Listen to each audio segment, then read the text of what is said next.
अस्सलाम वालेकुम। बिहाड़ी goat farm Mohammad Shahid. हाँ जी वीरो की हाल है, ठीक हो? अच्छा वीरो, जिस तरह के तुसी देख रहे हो मैं जिथे खड़ा हाँ ना, यह है वा जी साडा जिहड़ा ना मोढा लूसन। ठीक आ, ते राती बारिश जिहड़ी है वा ना किन्नी क आई हैगी आ, बारिश काफ़ी आई आ, जिहदी वजह तो यह लूसन दे विच पानी खड़ा हो गया वा। ठीक आ, ते यह जिहड़ा पानी जिहड़ा है वा ना, यह लूसन वास्ते बहुत ही खतरनाक है वा। अगर मुसलसल इहदे विच पानी खड़ा रहा तो लूसन जिहड़ा ना वो वैसे ख़त्म हो जाना वा। ते क्योंकि लूसन नूं पानी जिहड़ा ना ज़्यादा वो लड़दा वा, पानी उन्ना क होवे जिहड़ा कि तुसी लगाओ तो छेती खुश्क हो जाए। लूसन जिहड़ा अगर जे तुसी बचाना हैगा, मोढा लूसन हैगा वा, ते हुण असीं इहदा कीता की हैगा वा, यह ज़रा देख लवो। यह हुण कई दे नाल इत्थों हुण टोक कर दित्ती हुई आ कि इस खत्ते दा पानी जिहड़ा ना वो सारा ही निकल जावे। इधर मक्की हैगी, इनू भी पै जाएगा, यह देख लवो। ते इस करके जदों भी कहीदा है ना लूसन तुसी उत्थे बीजो जिहड़ा कि रकबा जिहड़ा है वा ना थोड़ा जिहा भी इस हिसाब ना होवे कि जिथे तुसी पानी लगाओ और छेती सुक जाए। क्योंकि हुण एक तो मौसम चेंज हो चुकिया वा, हुण वो गर्मी नहीं हैगी, जिहदी वजह तो हुण पानी जिहड़ा है ना वो टाइम लैंदा है वा खुश्क हुंदे। ते बाकी राती बारिश ही इन्नी क आई हैगी आ, जिहदी वजह तो खत्तियां दे विच पानी खड़ा हो गया। क्योंकि पहले खाला भरिया, खाले तो बाद जिहड़ा है वा नाल दी जिहड़ी मक्की इनू ये भी भर गई, वो जिहड़ी अगे है वो भी भर गई।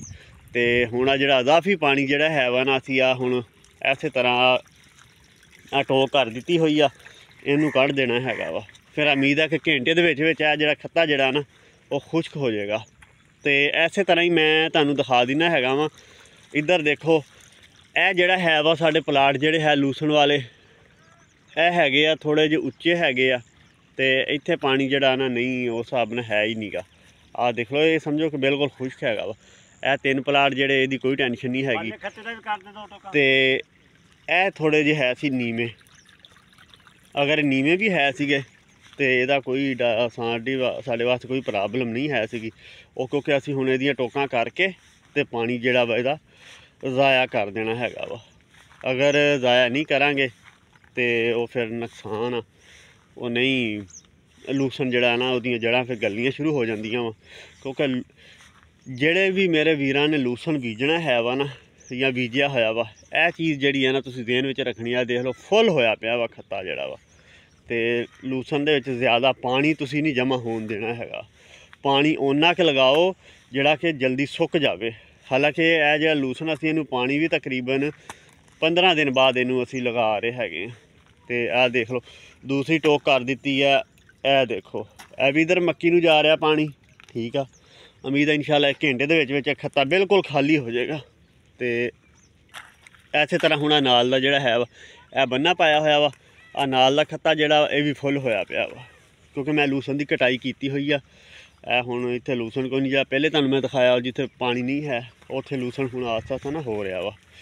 तो यह जी अपना मोढा लूसन हैगा वा, जिहड़ा कि पिछले साल मेरा ख्याल आ 10वें महीने की 5 तारीख नूं आपां बीजिया सीगा। एक यह टोक कर दित्ती हुई आ, यह भी देख लवो। क्योंकि हुण इधर मक्की नूं पैना शुरू हो जाना वा। हाँ बस ठीक है, उधरों अगे भी करनी एक उतों कर, यह देख लो।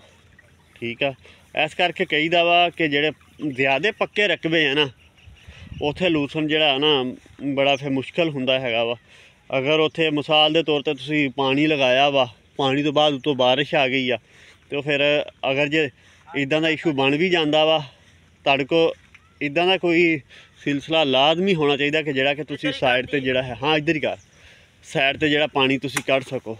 यह हुण एक टोक इत्थों असीं कर देनी हैगी आ भी इहदा पानी जिहड़ा वो ज़ाया हो जावे। और वीरो बारिश जिहड़ी है ना रात इन्नी क आई हैगी आ, यह तुसीं देख लो मक्की जिहड़ी आ फुल हो गई हुई आ भी। हालांकि इहनूं असीं पानी इहनूं असीं लगाना सीगा ते हुण उम्मीद है सानूं पानी की जरूरत नहीं पैंदी।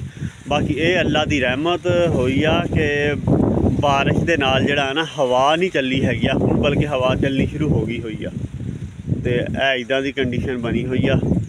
बाकी अल्लाह पाक करम करे ते दुआ करो यार अल्लाह ताला अपने हिफ्ज़ो ईमान च रखे हर मुसलमान नू, ठीक है, क्योंकि जिथे जिथे भी बारिशां पै रही बहुत ज़्यादा नुकसान कर रही हैगियां वा। अल्लाह पाक करम करे, अल्लाह ताला अपने हिफ्ज़ो ईमान च रखे ते दुआवां च याद रखियो। ओके जी, अस्सलाम वालेकुम।